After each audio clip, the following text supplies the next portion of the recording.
Okay, so OBS for recording. Okay. Okay, awesome. Press 0. Got it. Can't miss that.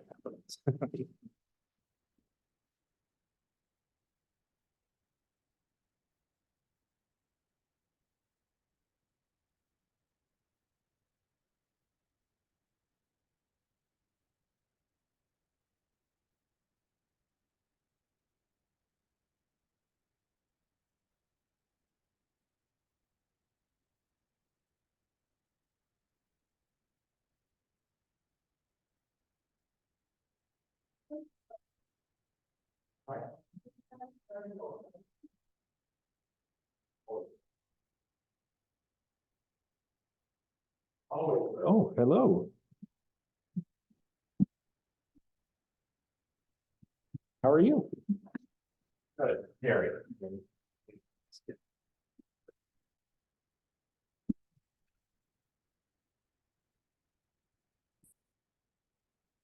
Calling for snow squalls. I know, I looked at the radar because I was a little curious about what the weather was going to hold, and That's insane. Campus is super quiet today. yeah, I think everybody's at lunch right now. It's an awkward day because of these sessions. So a lot of students don't have their regular classes. Even for mine, I made them go to another session this morning. I have a class right now, and they are all supposed to be here along with several of the other students, but my guess is that they're all just taking advantage of lunch right now. Yeah, I just walked over to the student center to see what the tabling was like this year, and there's some elementary school in there, so. Oh, really? Are you sure they're not the freshmen? They seem to get I'm younger pretty every year. sure. Okay. I'm pretty sure.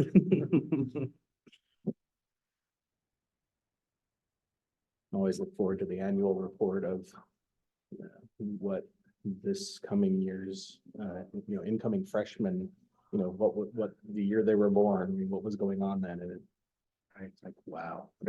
I'm just older, old. but you're right. I'm just old, so it's all good.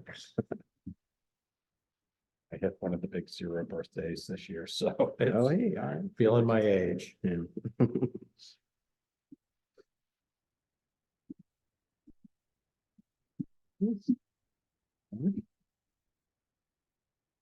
Well, hello.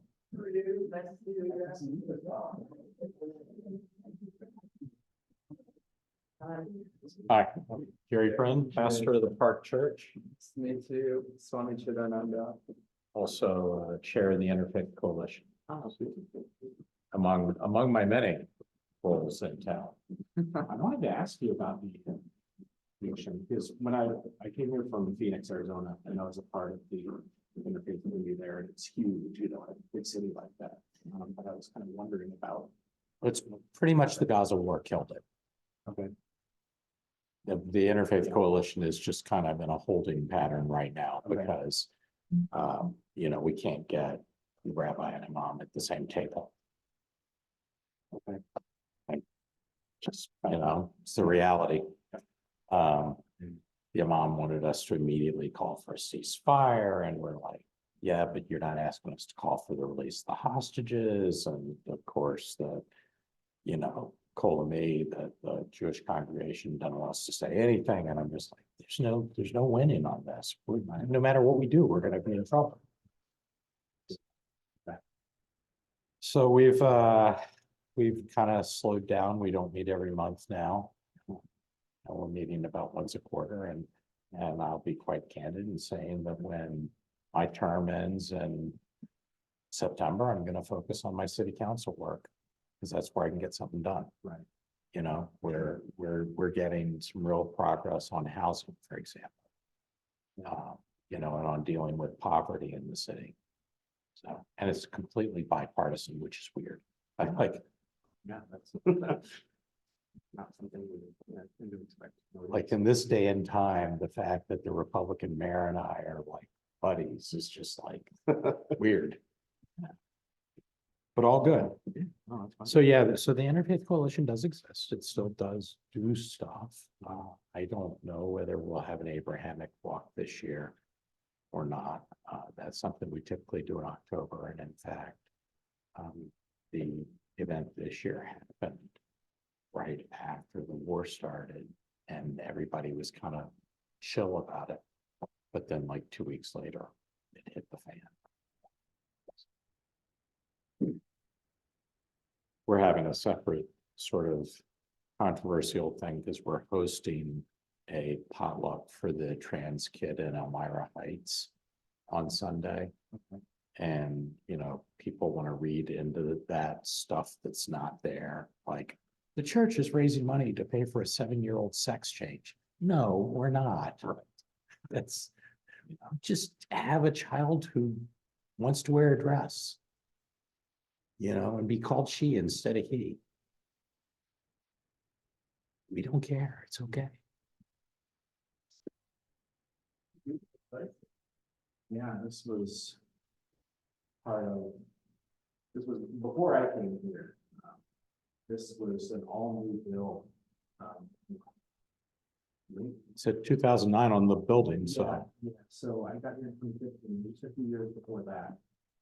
But and Gothic architecture, and it's a dorm for students up there. Yep. So this floor is, they have large, you see the wall, and there are a couple of classrooms out there. But yeah, this is like yeah, student dorms up there. So how many, there are 3 dorm buildings, 4? There are actually several. This is one of the main ones, the towers. We got the towers. Towers over there. You've got one right. These ones right here. They also have the little cottages that are in between here and McGraw Hall, the bookstore and post office. Okay. Administration. So those little cottages are just like little houses that have several rooms in them, and actually a lot of, they're one of the first places to go. Apparently, the students really like it because they're more independent than some of these larger communities. But there are also 2 buildings that have quite a few first year students. A lot of first year students in this right next door there, and across near the pond. Got it. What's over there? Somewhere between 800 and 900. In the entire campus, which is, we're really small. No, we are very small. I of course drive through here both ways every day because I work downtown and live up here in North Main. So back and forth through the campus all the time. Yeah. And actually a tiny little segment of the camp, tiny little corner over there is actually in my district as for the council. It's like a weird little. So it's like a big ritual where we're going to be giving the as well as doing a fire set. Okay.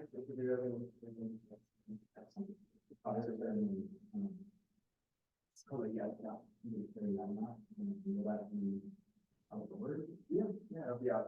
It's going to be for 7 to 3 hours. So it's quite an intense time.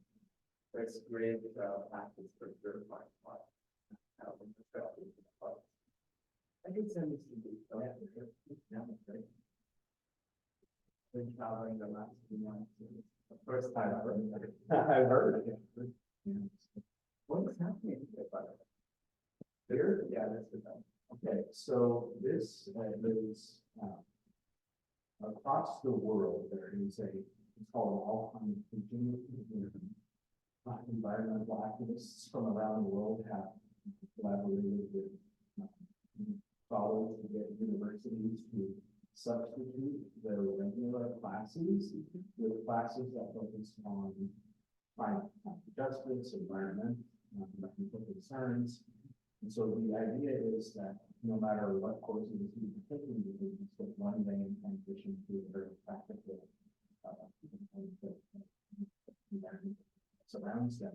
And also to see specifically the perspectives of those who are local, those who are within the community, how we deal with the environment, the things that they promote environmentally friendly. So, but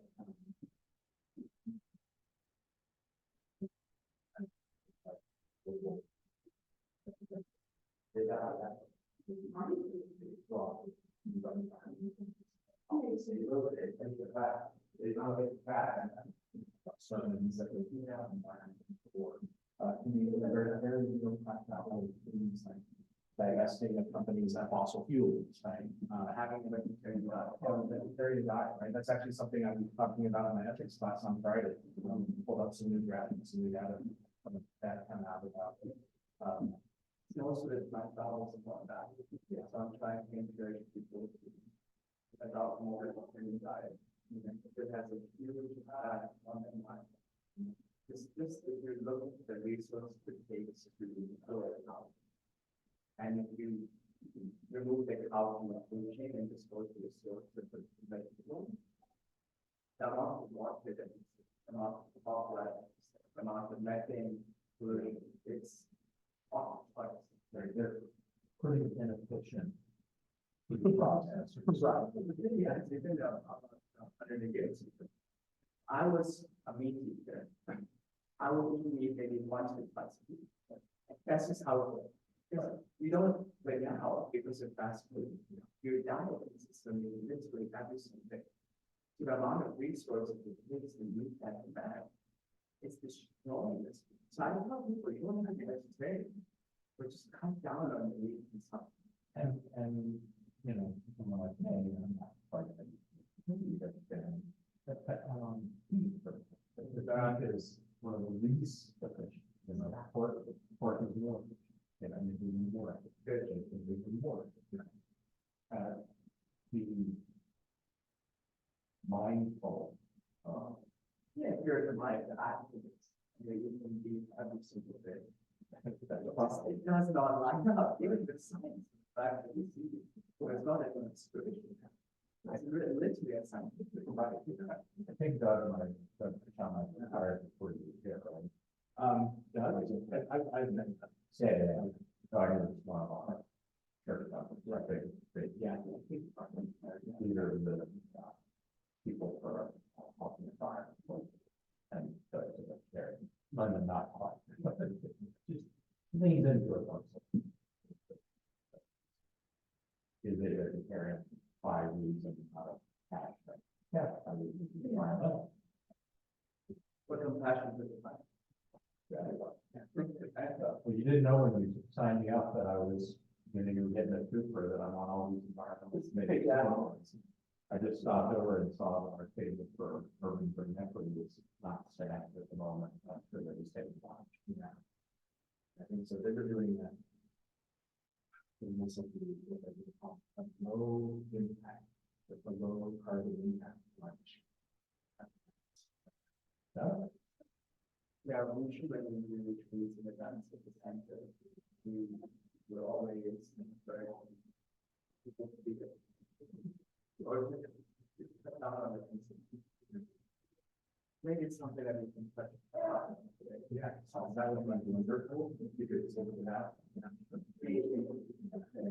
The most part,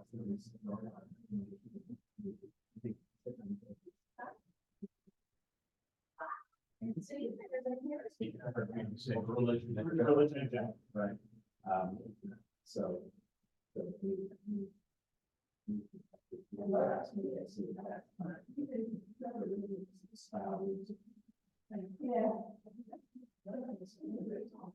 You used to sign up this year.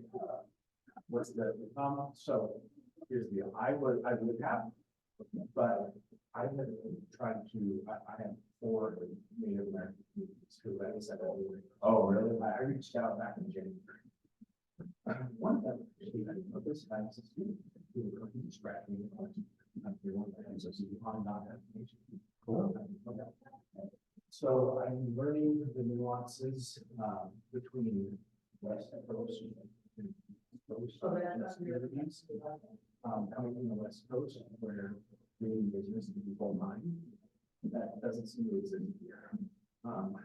It's the same extent. Not to the same extent. Yeah. This is small fun. Yeah, apparently very challenging to get people through. You go to them and if you want to hear a message on organized particular event, but they just have to ask somebody that they can send out. They're not on. So you can yesterday, down in private space collected.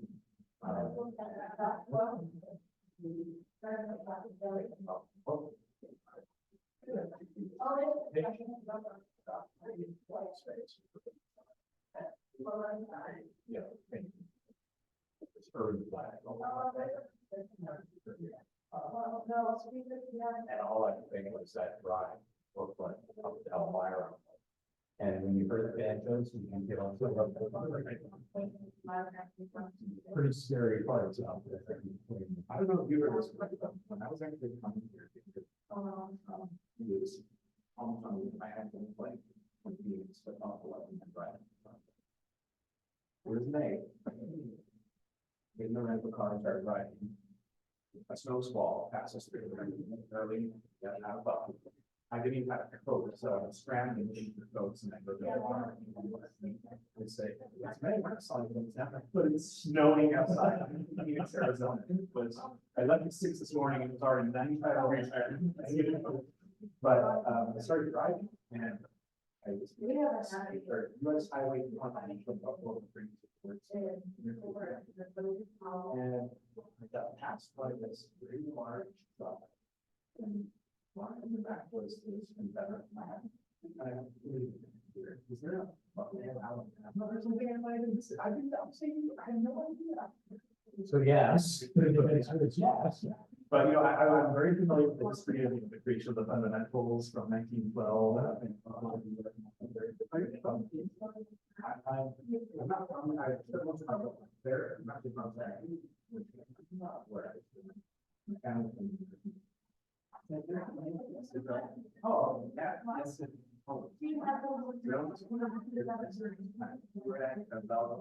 Yeah. Actually, yeah, there are a lot of streets there. The whole vortex, yeah, the vortex. I know about all of that. Very good. So I named my last two churches in Wisconsin, north of Green Bay. Now, yeah, I opposed to making like I knew.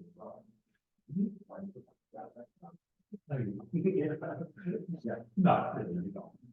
And actually, this is much better time. So, yeah, I think that. The park church is the big one downtown, right next to the big park. Near the arena. We're right across the area. Pizza that they Subway pizza. Yeah, that was where that location is where the wine bar was. So the wine that is raw got married. Sure. So first we're at and depending on which version here got thrown out. This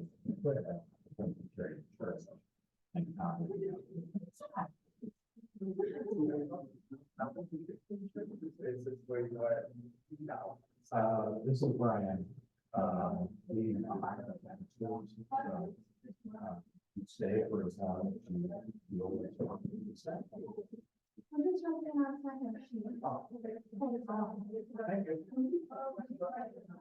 So I, you know,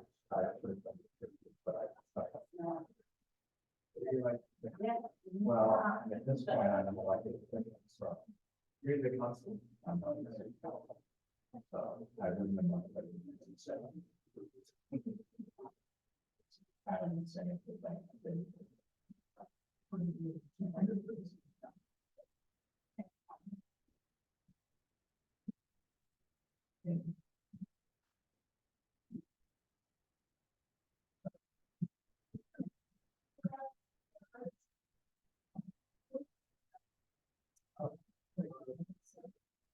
Nobody wants to know.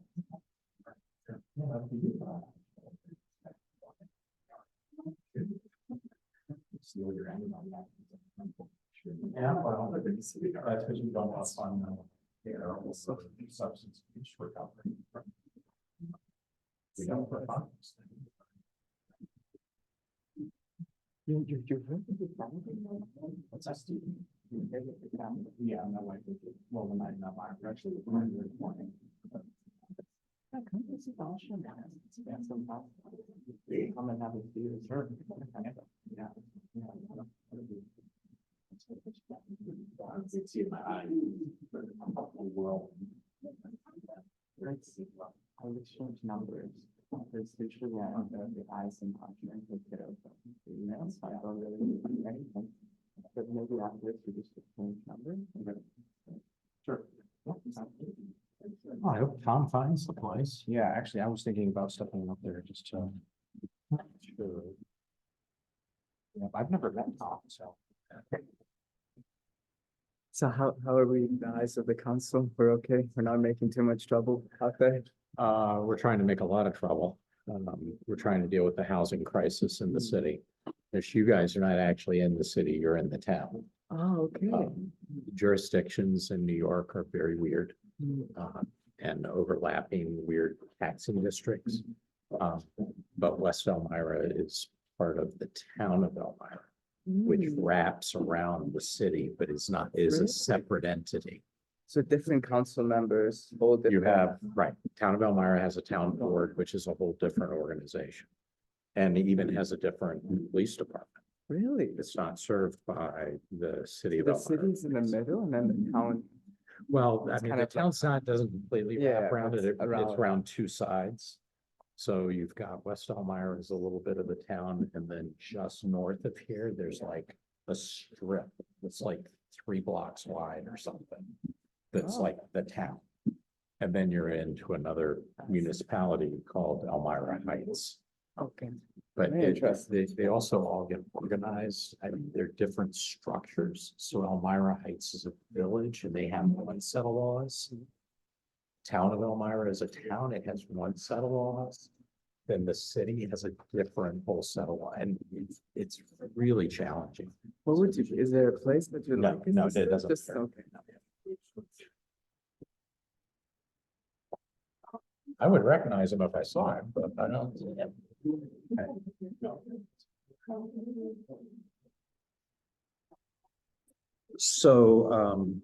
So I just got on the council and it's the first time the council has changed majority in about 30 years. With me defeating the incumbent from my seat, we flipped it to a Democratic council. It is on votes. It's a vote basis. Yeah, and we run by the mayor runs citywide, but the other 6 council members run by districts. My district is the northeast corner of the city and it is the most impoverished. One of the most impoverished. Nice to see a familiar face. Good to see you. I have ended up on 2 environmentally related committees since we last, well, I think it's probably just on city council now, so Well, they, thank you for doing that too. but I'm on the environmental management council Wonderful. and on the urban green outreach advisory team. That is so, cool. I don't know, maybe no one. No, I don't like that. That's the one. Very easy. Programs. Paul DiPietro, he's on several of, he's on both of the environmental teams I'm on, I should say. So, yeah. Yeah. Nice to meet you. Thank you. Good to see you. So I Sedona, what was, why Sedona? Was in Sedona? There was a yoga festival there. Oh, okay, Called the Sedona Yoga Festival. okay. And so that invited me to come and speak and. Yeah. And we had some time between the talks and events, so they were just like, they were saying, you have to check out the vortexes. Yeah. Because there's 4 apparently or something like that. Yeah. I said, well, I'm not really into all of that, but if I'd like to go climb. Yeah. And so we went to Balrog Cathedral Hall. I'm telling you, top 3 are the most beautiful places I've ever been on it. It's so beautiful. Yeah. The pictures don't do it justice. No. I I really, agree. I had no idea. I grew up out west and I didn't know about Sedona until I moved to Phoenix. really, No idea. You know, everybody talks about the Grand Canyon Yeah, or yeah. Flagstaff. But in between Phoenix and Flagstaff and Grand Canyon is this it's like a incredible magical red place. rock and pinyon pine and And it's also, it's not such a, like a technical climb to go up these places. It's quite easy to go up and check it out. And yeah, it's just the people are super nice, super laid back. It's such a pleasure to be there. I flew out of Phoenix. Okay, yeah, It's some weird little pockets of welcome and progressiveness in the Southwest. yeah.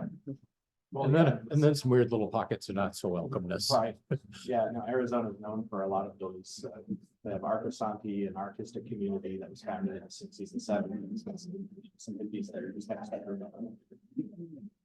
Couple of spots in New Mexico too. Yeah. Are people required to come to this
Just brief introductions from our panelists.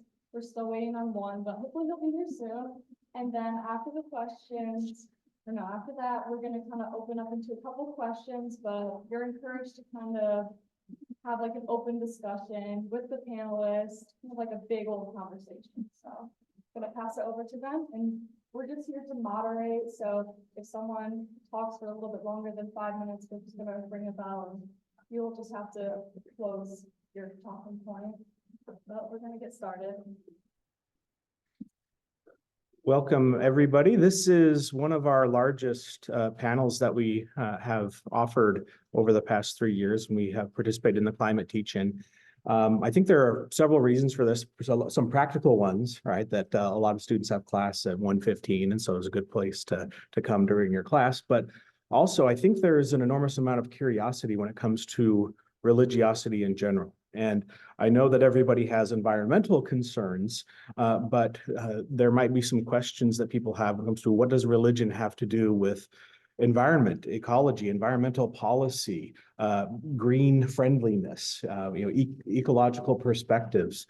And hopefully you'll be able to tell that there are several ways that religion can be not only a conduit for environmental action, environmental change, but also a good resource for information on how practical solutions can be found to environmental issues that are leading to climate change. So anyway, we have 3 additional panelists that are scheduled to speak, and hopefully I don't have to speak very much because a lot of you hear me all too often anyway. But we have some panelists here. I would actually like them to introduce themselves. Who would like to? Gary, you want to go first? Please. Yeah, sure. I'll let Gary. So hi, my name is Gary Bren. I'm the pastor of the Park Church here in Elmira, United Church of Christ clergy person. Also happen to be very committed to the environment. So both as a member of the city council and as a pastor, I'm involved in other community organizations, including the Environmental Management Council for Chemung County and Elmira Urban Green Equity. So that's the short version. Hello, my name is Swami Chidananda. We have an ashram monastery right down the road. It's a Hindu-based monastery. We have about 6 monks living there. So for myself, I travel around the world speaking on different Vedic texts such as the Bhagavad Gita and Patanjali's Yoga Sutras. So thank you for having me. And hopefully we'll have our other guest, who is the rabbi of the local Ptolemy congregation. So he comes in here, we'll make sure that he has a chance to introduce himself. I am Professor Stoker here. This is my 9th year at Elmira College. I'm in religious studies. I also play kind of a rover, and I end up teaching some courses in sociology, I see in philosophy as well. But an undercurrent in all of the things that I do have to do with religiosity as well as ethical perspectives, and obviously environment is a significant focal point of my research. So anyway, that's where. Would you like to begin and talk a little bit about? So the Christian Testament doesn't give you a whole lot to work with when it comes to environmental justice. It's just not there in the text, which is very oriented towards recreation and apocalyptic sort of thought. So most Christians tend to fall back on the Torah, back on the first 5 books of the Hebrew Testament as their source for guidance. Unfortunately, for most of Christian history, that has been read as the God has given humans dominion over the rest of creation.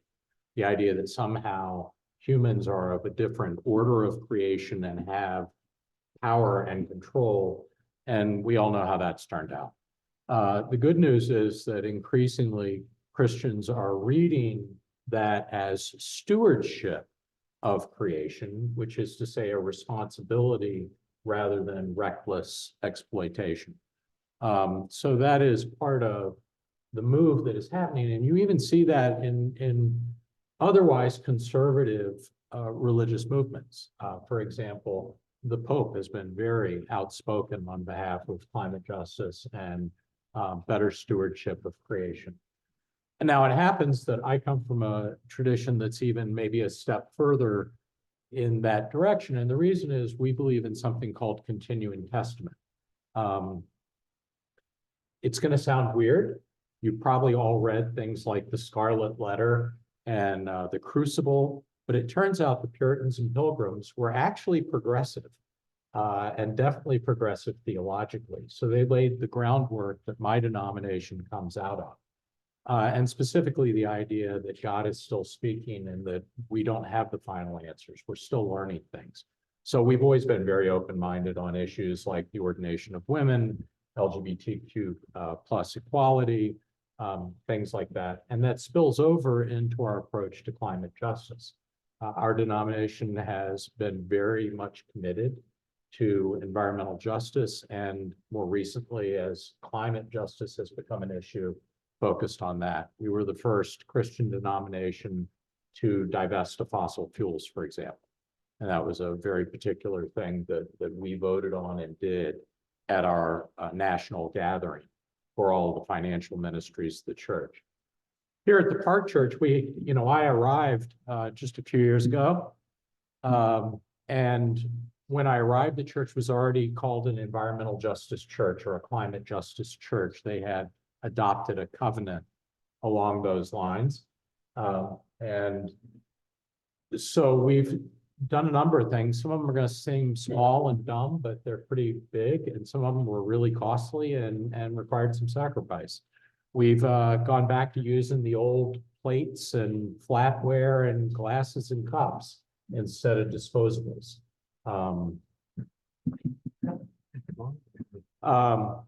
So that's reduces our impact and reduces waste production.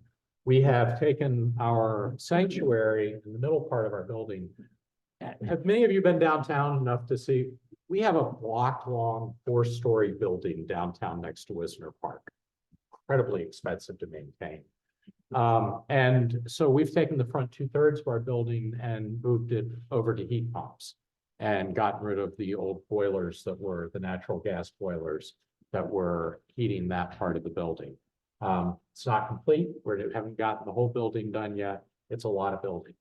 But so a lot of really practical things. But this again comes from our theological orientation that says it's okay to keep learning. We don't have the final answer.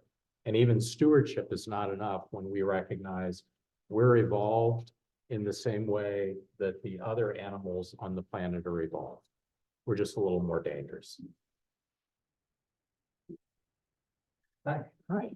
Hi, my name is Tom Samuels. I'm the rabbi at the congregation Kol Ami on Water Street. There's a synagogue temple. And I'm late because I was looking for bike parking.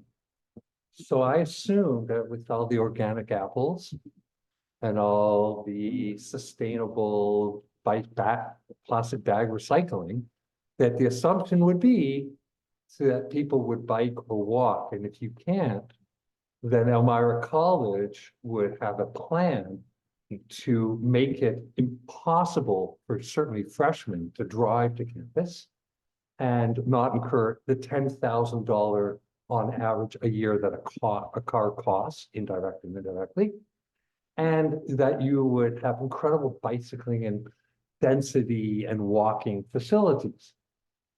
Alas, I've been in this game for 30 years. I started with the International Council of Local Environmental Initiatives, ICLEI, through the UN.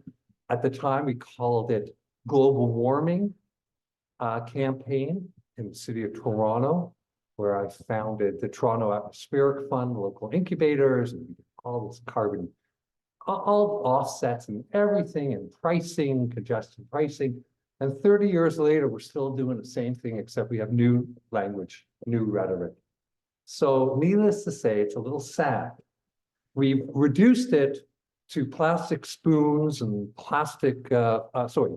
recyclable spoons, recyclable bags, so on and so forth. Household waste constitutes less than 1% of landfill. So if we were to recycle 100% of everything we have in our houses, it would reduce landfill by less than 1%. So why are we focusing on that less than 1%, 0.0001%. Why aren't we focusing on larger issues? Because we say we can't deal with it. It's too overwhelming, so we'll recycle our tuna fish cans and feel good. Right? We recycle our tuna fish can, and everything is hunky-dory. Right? We get our Prius or our electric car, dirty, clean energy, if you think about the lithium, nickel, and how it's produced, or solar power, and we think everything will be great. If I sound cynical, because I am. If I sound angry, it's because I am, and disappointed, because I am. Very disappointed. I started a program called Safe Routes to School, Walking School Bus. You ever heard of that? Okay, so every city, every jurisdiction, every county across the United States and Canada has programs to get kids walking to school. That has had more impact on so-called environmental and climate change mitigation than any plastic straw replacement program. Because what happens is kids start walking and parents start walking, and they discover that it's impossible to walk. And they get angry and they lobby their governments to change their built environment. And it's happening across the country. What does it have to do with being a rabbi? It's the same thing. It's the same thing. We have a core issue in Judaism, a core tenet in Judaism, a core creed, which is ben adam lechavaro. There's nothing in Judaism that you have to believe or have faith in or do. Kosher, not kosher. You want to have ham sandwich on Yom Kippur? My Zeta would say, gay gesund. Very good. How do you treat your fellow human being? If we treat our fellow human being in a certain way of dignity, and we treat our natural environment with a dignity, this is, at least in rabbinic Judaism, our mandate. So from environmental activist for 25 plus years to rabbi now for a few years, and now I'm here looking for a parking space for my bike.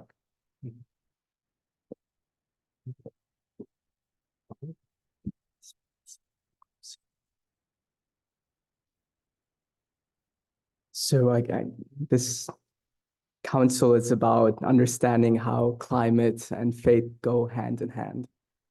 And if we're to look at it from a Vedic or Hindu perspective, we follow something called ahimsa. Have you heard of this term, ahimsa? So ahimsa means doing the least harm possible whenever we're confronted with a particular situation. So how can we look at the situation? How can we evaluate it and try and do the least harm possible? So a lot of times in the West, ahimsa is defined as not killing at all, right? No harm. But that's also not possible. Because if I'm walking, I'm killing millions of bacteria. If I'm speaking, I'm killing millions of organisms. When I'm eating plants, I'm killing the plants. So that is constantly happening. If we look at nature, that allows life to thrive. So they go hand in hand. So this idea of ahimsa being the least harm possible is a better way of looking at it. So when we look at it from this perspective, how can we do the least harm? I can sit here and tell you about some spiritual concepts that we're all divine, right? We're all sparks of the divine. Every single one of us comes from the ocean of love. And not just humans, animals, plants, bacteria, everything to some extent is divine. So when we look at that, it's not about, okay, I shouldn't eat plants and then I should just eat animals, or I shouldn't eat animals, so I should just eat plants. No, if you're going to eat anything, you're going to kill something. That's for sure. But when you look at the environment, we see that if you eat animals, it takes up much more resources. So if you want to help this world, if you perceive everything as divine, try your best to not eat as much meat, especially if you look at things such as beef. The amount of resources it takes to grow a cow and eat it is much more than if we said, you know what, let's just eat some vegetables today. I think there was a study done that if you wanted to feed all the humans in the world and it was a vegetarian diet, you can do it with the land of Texas, the entire world with just the land of Texas. And even 100 years ago, if you ate meat, you would eat it maybe once or twice a week, right? But now because of fast food, you are literally eating meat every single day. That's never happened in the history of humans. And so I'm not asking you become vegetarian. I'm just saying, just be more aware about how you take life. And if you realize that you're eating just based on some desire, rather than really caring about this world, that's fine. If you care about this world, try and not eat so much meat, and that will really help manage the resources that are being used for life to thrive in this world. Thank you.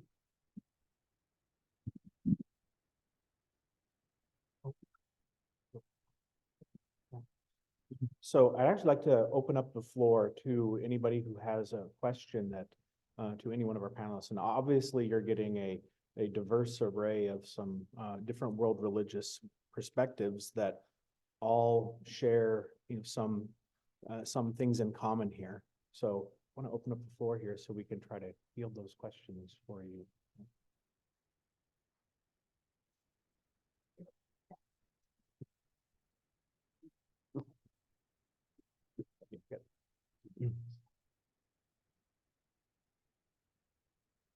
Yes.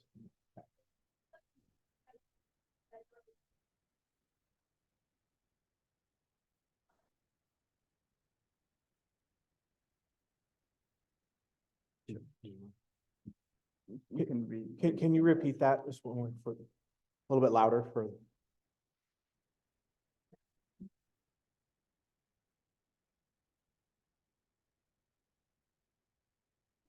So I could speak on it from a Vedic perspective first.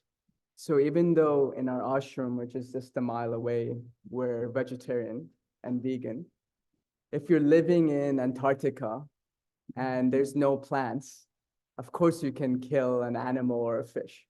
Because if you don't, you're gonna die. And so for us, we don't advocate that you have to be a vegetarian.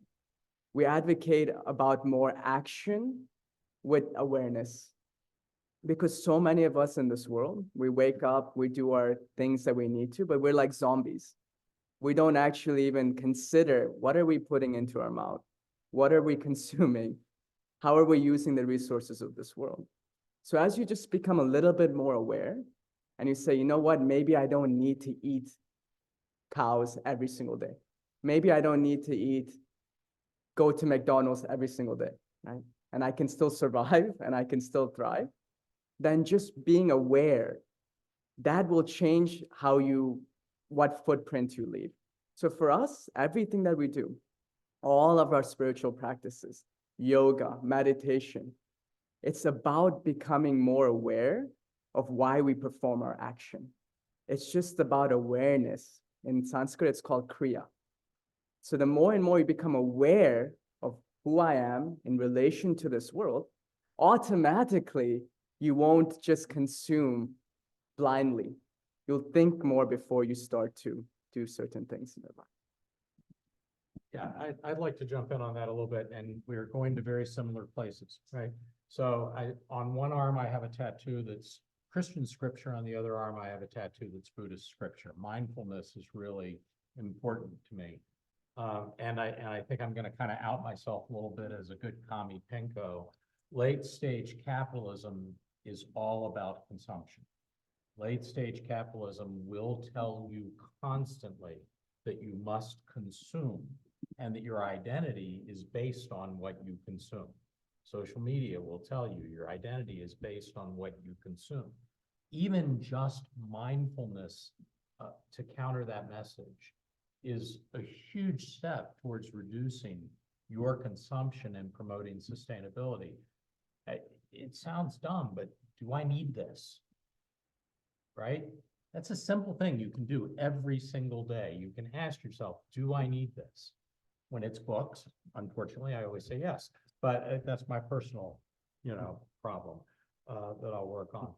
So, so there's the spiritual practice of mindfulness applies to all aspects of your life, to our relationship with what we kill and consume, to our consumption of the planet, and to our sense of who we are in relation to other humans and other creatures.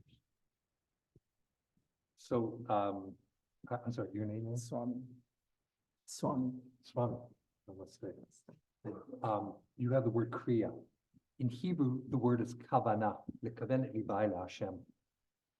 Judaism, rabbinic Judaism, is deeply, deeply rooted in the Hindu tradition. In fact, Hebrew itself is a derivation, extrapolation from ancient Sanskrit. So I often say, if you want to understand what Judaism is and what it's about, you need to read the Federalist Papers, and you need to understand Hinduism. Those are the core. This idea is that we are always mindful and conscious. We don't have prayer in Hebrew. We don't have blessings in Hebrew. When we bless the bread, it's an act, it's a technology to have awareness and consciousness. The key thing is, it's a personal path. Nowhere do we tell somebody else what to eat and what not to eat, what to do and what not to do, except you stop at a red light and you pay your taxes. And since I'm Canadian, you always have polite manners. That's just the way it is. I always say pardon, not this what. Thankfully, my kids have it, that Canadian pardon. So we're always trying to direct our hearts and have intention and mindfulness, and it's a personal path. And we all, as Christians would say, we all sin. No word for sin in Hebrew, but we all fail. And then we get up and go again. The key thing is, have intentional mindfulness. You decide what type of meat or when and how much you're going to eat or not. That's your decision. Nobody can tell you what your path to awareness is. Can I just say one more thing? That said, all the great rabbis in history, all of the great leaders were vegan, all of them. And wouldn't even, there's a story of a great rabbi, Rabbi Cook, who was walking with a disciple, they're walking on the field, and the disciple pulled a leaf from a tree, and the rabbi stopped and said, "What are you doing? You weren't thinking. That tree, it not has a soul, but is a soul." We have another question out there.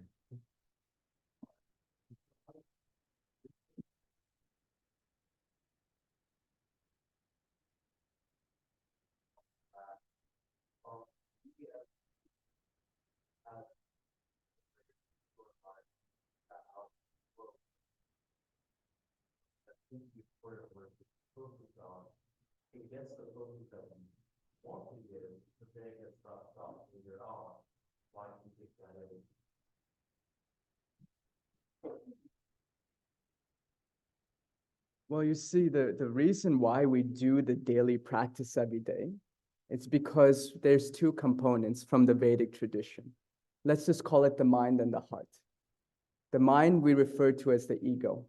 And so the ego is always going to try and gain things for itself.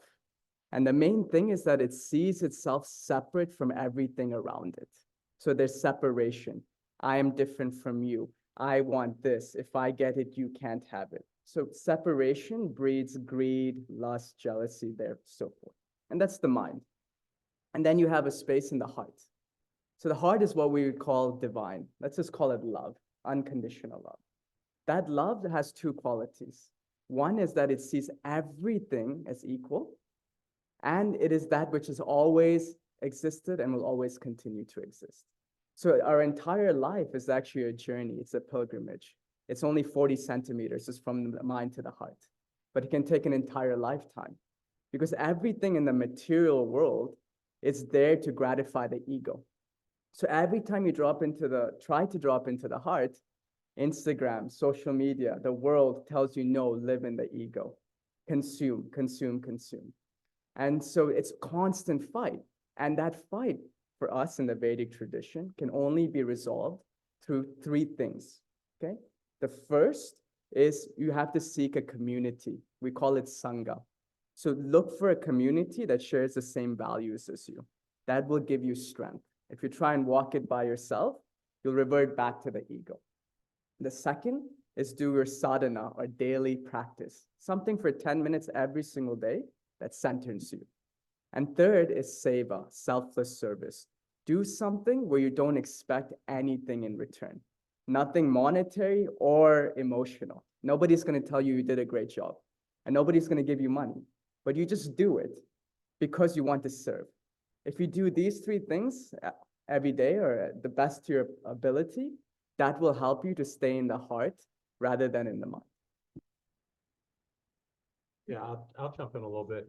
You know, surround yourself with the people you want to be, is obviously a huge piece of that. For me, a key text is a particular story in the Christian Gospels, a story that Jesus tells. It's Matthew 25. Any of you happen to speak Christian?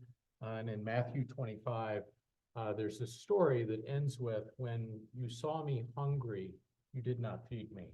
When you saw me in prison, you did not visit me. And the sinner says, when did I see you, Master? When you were hungry, when you were unclothed, when you were, and the response is, what you have done to the least of these, you have done also unto me.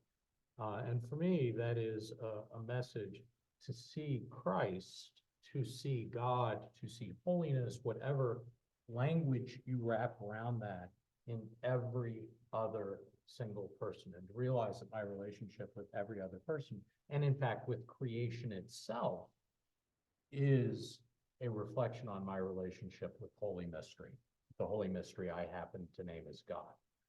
Compassion, living your life for others outwardly. Everything is designed to draw you in, right? To draw you in to ego, to need, to fear, to feed, consumption, and living outwardly towards others in compassion and interbeing, to borrow a word from the Buddhist Thich Nhat Hanh, is really key. For it's a practice. It's a way of being in the world. It's not just something you do on Sunday morning for now. So again, in the Vedic tradition, in Hebrew, the words are kihila, which is an intentional community of shared values, but not myopic and not a mass, a crowd, but a community where you have a shared value, and then you argue and you push each other, you challenge each other. The second, the sadhana, which is the daily ritual. Tefillah, in Hebrew, tefillah, there's no word for prayer in Hebrew. The word is the hitpalel. It's a reflective act where you try to see, what is my piece of the mess? Again, it's not inward narcissistic. It's actually inward to try to change yourself. Make your bed first before you try and tell somebody else how to make their bed. And then the third, it's staka, acts of loving kindness, acts of healing, of helping, selfless acts. Rabbi Heschel taught, the great Abraham Joshua Heschel, if somebody is just selfish, all about themselves, he says they're an animal. And he meant in a derogatory way. But if they're selfless, they're not human. There's that liminal space, that impossible balance that we strive for. So there's no perfection. It's going to come and it's going to go. And keep persevering, but you have to do it with those three basics of a structure: community, ritual, practice, and acts of loving kindness.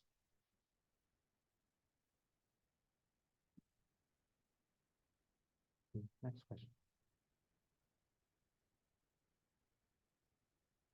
I actually want to throw that question that you had back to everybody who is here. You know, what forces, what powers do you think exist out there that are brushing off this attempt to be culturally aware and to be engaged? Obviously, you know, there are significant social divides that exist between controlling powers, influential powers, political powers, economic powers, and the kinds of information that we've received in our scientific education that we get here at college, that obviously you can also get from religious education. So what do you think, what are those forces that are out there that are negating that awareness, or those, you know, the call to action that everyone up here is speaking about?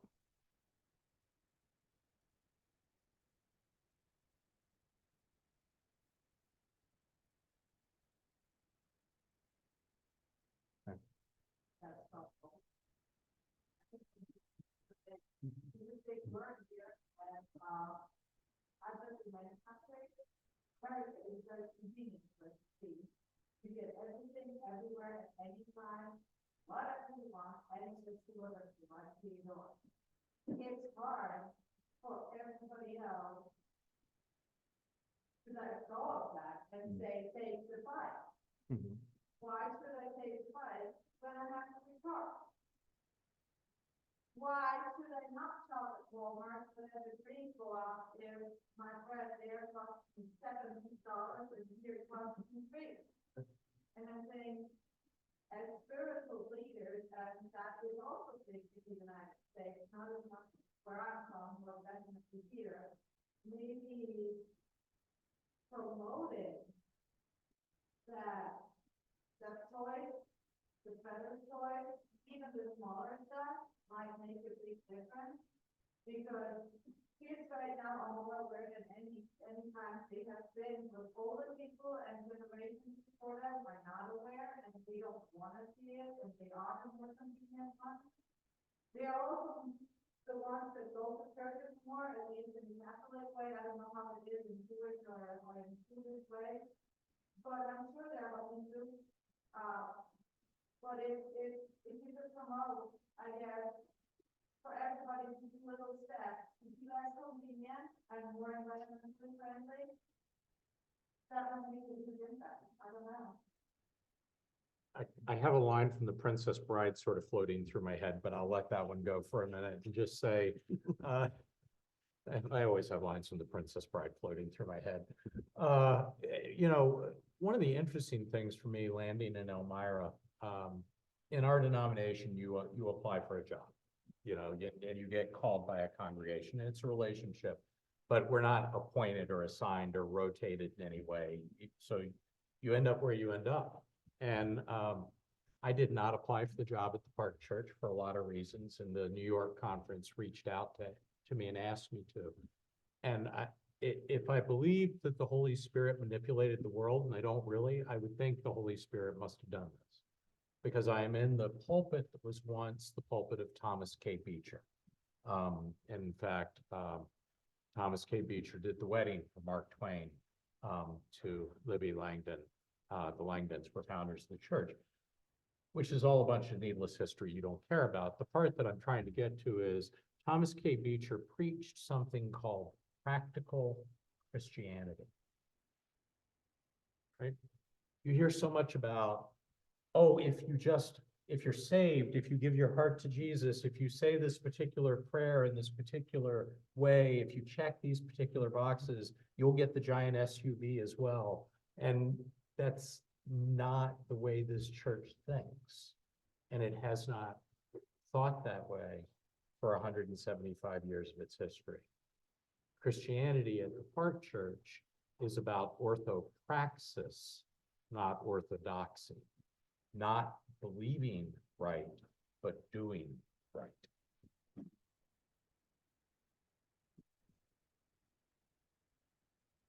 You know, I think what's really interesting is that when we look at the Vedic tradition, we see that life is actually a series of sacrifices. Every time you do something, there's always a sacrifice that must be had. For example, you come here, that means that you sacrifice sitting in your dorm watching Netflix. I don't know, right? And so if you come here, you receive this, but you lose something else. And so for us, every action, there is some sacrifice that we have to observe and take. And that sacrifice allows us to actually not let the mind go completely into material gratification. But in the West, what's happened is that there's this whole thing about how the more you get, the more you'll be happy, right? You don't need to sacrifice. You don't have to choose between a McDonald's hamburger and a Taco Bell taco. You can have both because they're 5 minutes away from each other. And so the interesting thing is the more and more and more we get, actually the opposite happens. The more depressed we become. As a society, we've never been more depressed, but at the same time, we've never been at a place where we can have anything that we want. Isn't that crazy to think about? We've never been more depressed, but the world, you can get whatever you want now more than any other time in the history of being a human. And so we have to reposition how we consume, how we look at life. Sacrifice is a very integral part of life.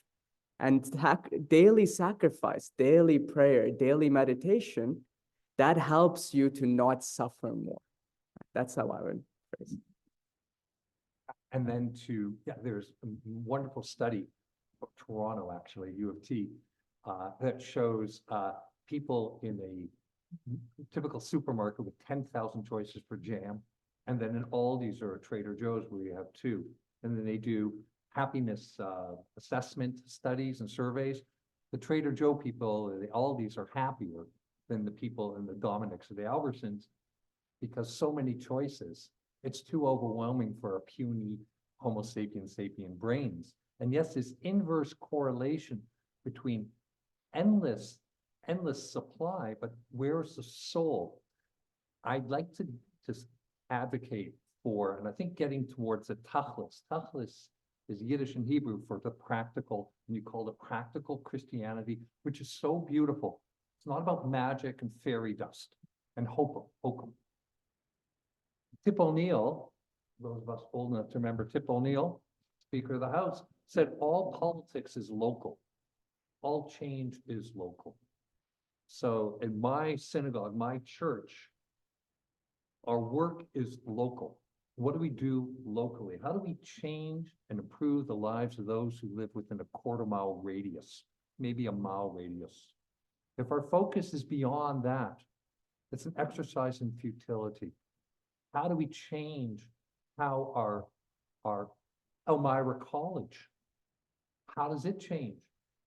Rather than trying to change something that's so global and so infinitesimal and unmanageable, can we change it? We can put in maybe bike racks at each building, $500 a piece. Is that possible to advocate for that? So it's starting locally. And when that change happens and you get that low-hanging fruit and that good feeling, that then leads to this snowballing of people wanting to seek more meaning, more purpose, and more pleasure.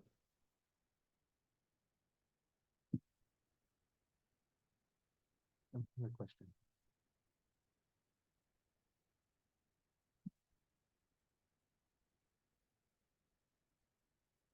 I asked a question to students last year. At the very end of the conference, I had asked if students were surprised to hear religious leaders share such messages that were so ecologically conscious, that promoted very practical ways of dealing with environmental concerns. And a lot of students were surprised that they had never heard this kind of message before, at least from a religious lens. Show of hands out there, who has never heard this kind of a message from religions before? Anybody? Yeah, so, yeah. No, that's part of the world that we live in, and hopefully, that change is coming, and the generational divides that perhaps have, certain communities have certainly progressed to the point where they have been promoting this for generations, but there are others who aren't, right? Unfortunately, there's also data out there that shows that some are moving even further away from this direction. I'm conducting some research right now into different political kinds of perspectives in preparation for a conference that I'm doing research for in regards to losing sacred spaces due to climate change. And it doesn't seem to be a significant concern for a lot of, well, we would call them middle of the road people in the United States, because a lot of people don't think coastally if you're in an interior location. But if you're living on the banks of a river in India, right, or you're living you have a shrine or a temple which is on a ghat in Thailand or Bangladesh. These are very real world concerns that your entire religious practice, which can be to venerate ancestors, venerate deities, can be lost with climate change. So it's something that a lot of different denominations around the world have certainly tried to bring an awareness to, but again, we in the West, we often think of our news. Most of our news is about local, national politics, not necessarily global conflicts. Every now and again, we'll get a little bit of global insight, but there's still so much more that's out there. Because it's getting a little pessimistic and depressing. Yeah, sure. I'm extremely hopeful. Sure, there's no bike racks. That's fine. That's okay. I thought I could get away without a car in Elmira. It ain't working. It's just not doable. And that's because of, frankly, I'll just say, that's what I did for 30 years. I'm an urban designer. Is because of government policies. It's not businesses, it's not developers, it's government policies that make it impossible to bike. If you want to talk to me about that, I can bend your ear about it. It's very, very hopeful. It's not just awareness that different generations have, but people are actually taking action and changing things. And younger generations are doing that. And you're not happy and you're not complacent with the tokenism.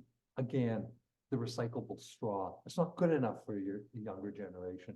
You want real change and you want to affect real change. That's very, very exciting.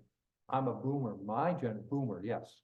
My generation was happy to continue the status quo as long as we had maybe a green car, like I said, recycle our tuna fish cans. So I'm very, very optimistic and very, very hopeful. We've been here before as humanity. Human beings, this is cyclical. This is the human condition for over 50,000 years, so Homo sapiens sapien brains. This is our nature. Question is how can we actually organize ourselves to affect real change? And again, I cannot emphasize enough. Start locally. Start with your own home, your own dorm, your own room, your own life. Don't tell somebody else what to do, but start with your own life. And that's where we get back to that, what we thought about, what we talked about at the beginning, is consciousness and awareness. It may sound like hokey dokey granola crunching. We're going to sit around and do Om Shanti Shanti. How's that going to help the world from not dying tomorrow because of climate change? It does. It really does.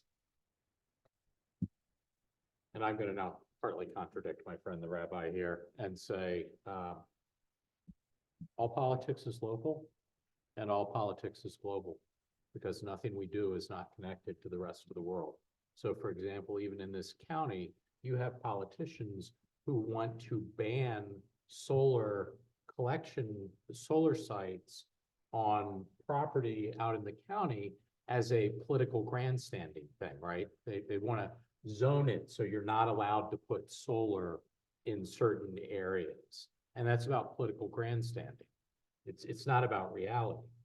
The number now, as of what I heard this week, is only 15% of the population in the United States is now hardcore climate deniers, right? It's a very small percentage, but they control a massive amount of the dialogue. They suck up all the energy. And someone who denies climate change. And what does that mean? They don't believe it's real. It's a hoax, it's a pattern, it's a cycle, it's not human caused. Can I push on that? And they deny climate change, are they denying that the climate is actually changing? Yes. Or that it's changing in 90% because of human intervention? Big. So which is the difference? Can you define it?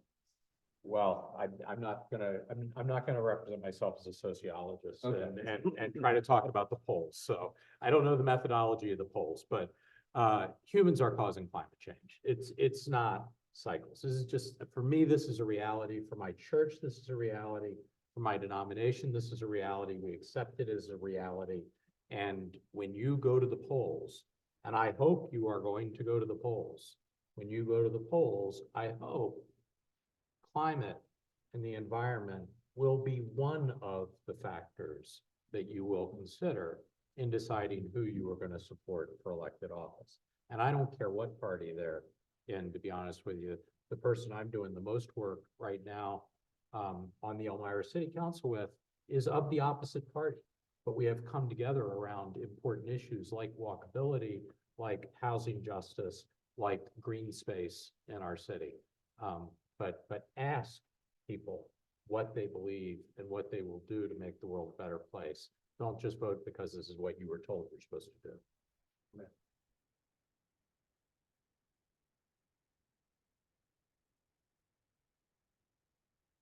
Time for another question.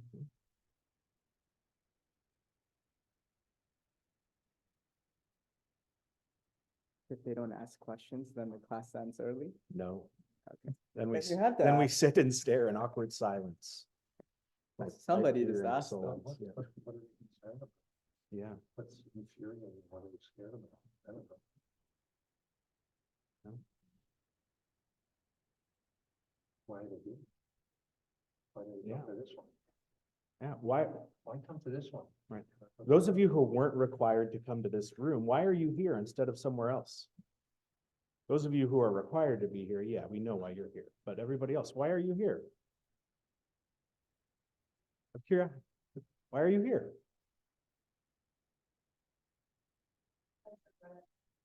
So there you go. Yeah, Fair enough. yeah. No, it's sincere.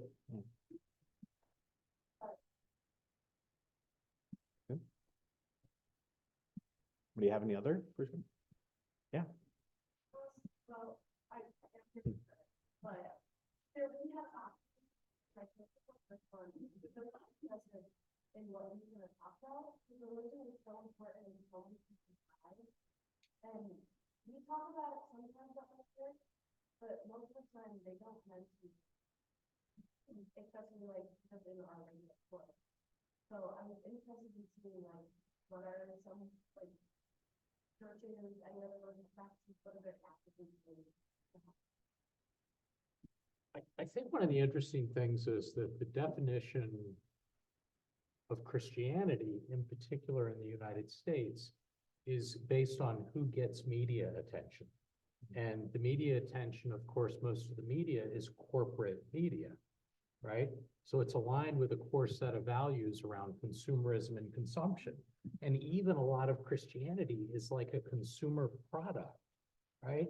If we just add more lights and an electric guitar, it'll all be cool and everybody will come and we'll sell Jesus to people like it's a product.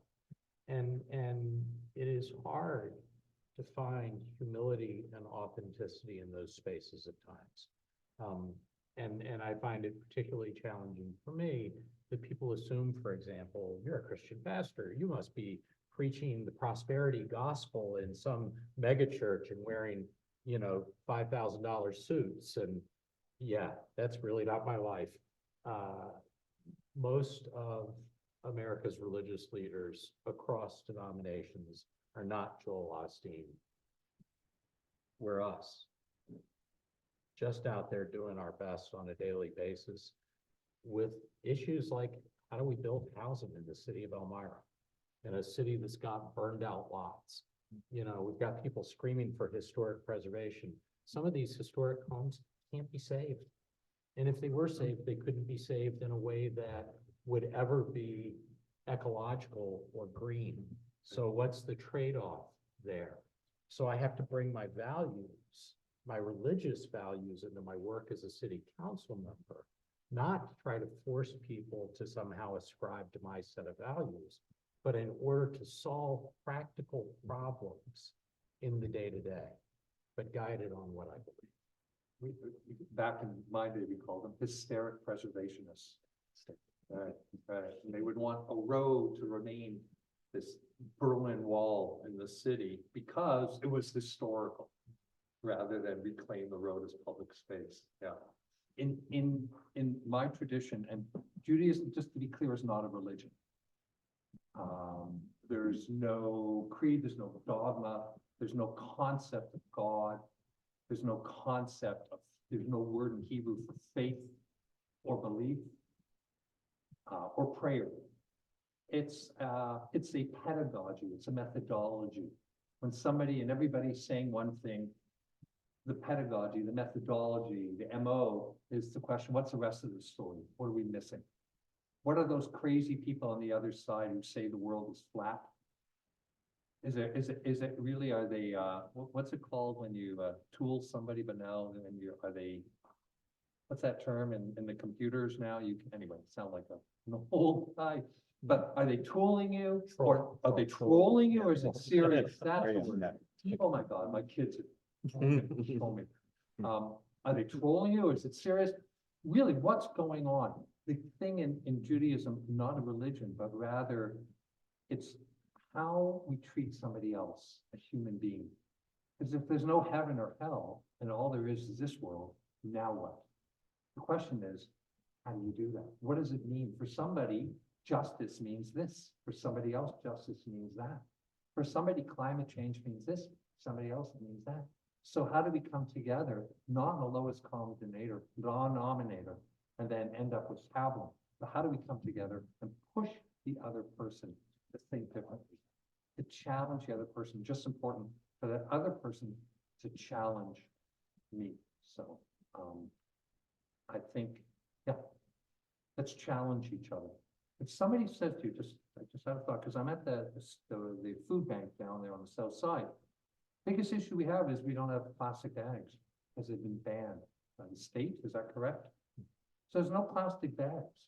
That means people who are walking to the food bank, they don't have their yuppie recyclable bags. They're just trying to get by that hour. So how do they carry their food away?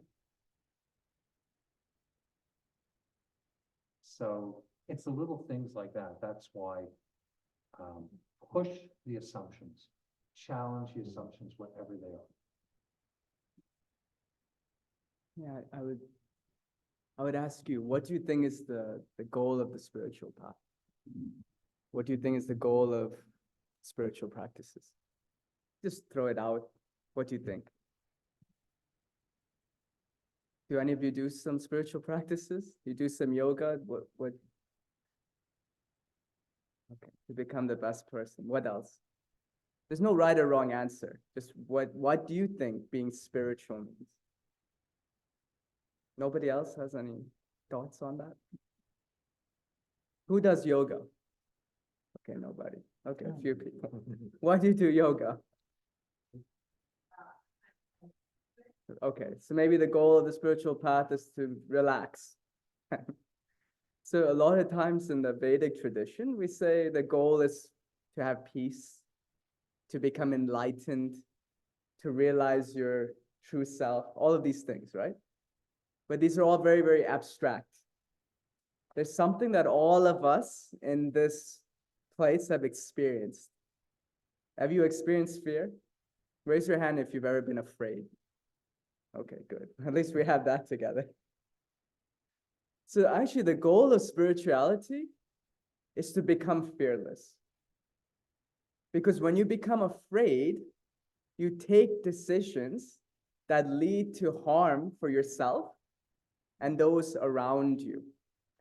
So all of the issues that we have in this world is because somebody somewhere has been afraid and has taken an easy decision for themselves at the behest of sacrificing happiness for millions of people. So most humans, we take decisions based on fear. And fear leads to all of the issues that we see in this world. But when you become fearless, you're always going to take a decision based on love, right? And so that requires you to realize and understand who you are. When you understand who you are, when you've taken the journey from the mind to the heart, then you can become fearless. But till then, you're always going to end up taking decisions that will give you some momentary pleasure, but you will end up suffering long term. So if you look at this world and you want to change this world, become fearless. And you can do that by employing some type of spiritual practice in your life.